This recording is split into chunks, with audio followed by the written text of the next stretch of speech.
Hi friends, welcome to VVC channel. మీలో ఎంతమందికి ఈ కర్రీ గురించి తెలుసా? అదే అండి, నడుము నొప్పి గుండెకాయ అంటారంట దీన్ని.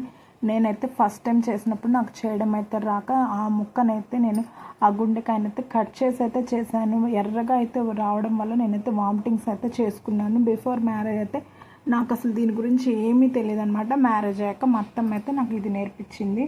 ఈసారి చేయడానికి కొంచెం భయపడ్డాను, కానీ ఆమె చెప్పిన ప్రాసెస్ ప్రకారం చేసాను. టేస్ట్ ఉంది, చాలా అంటే చాలా బాగుందన్నమాట. నిజంగా హెల్త్కి చాలా అంటే చాలా మంచిదండి. నిజంగా నడుము నొప్పి ఉన్నా, ఇంకా బ్లడ్ తక్కువగా ఉన్నా ఇది తినడం వల్ల బ్లడ్ అయితే ఇంక్రీజ్ అవుతుందంట. అది బాలింతలకు ఇంకా ప్రెగ్నెంట్ లేడీస్కి అయితే చాలా మంచిదంట. ఇది చాలా సింపుల్ అనమాట చేసుకోవడం.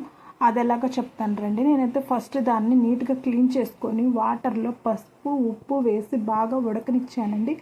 ఉడకనిచ్చాక ఇంకా బాండి పెట్టుకొని దాంట్లో చెక్క లవంగాలు ఇంకా బిర్యానీ ఆకు మిరియాలు అయితే వేయడం జరిగిందండి. ఆ తర్వాత సన్నగా కట్ చేసుకున్న ఉల్లిపాయలు అయితే వేసాను అనమాట.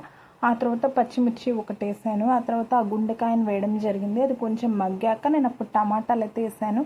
ఉప్పు కారం పసుపు అంటే ఉప్పు చూసుకొని వేయాలి. ఫస్ట్ మనం ఆల్రెడీ అది ఉడికించినప్పుడు ఉప్పు వేయడం వల్ల ఇప్పుడు చూసుకొని వేయాలన్నమాట. తర్వాత మటన్ మసాలా అయితే వేయడం జరిగింది. నా దగ్గర కారం అనేది ఎక్సలెంట్ కారం అయితే ఉంది, అదైతే నేను యూజ్ చేశాను. టేస్ట్ అనేది చాలా చాలా బాగుందన్నమాట. నిజంగా నేనైతే కొంచెం కూడా వాటర్ పోయలేదు, బాగా నూనెలోనే మగ్గనిచ్చానండి.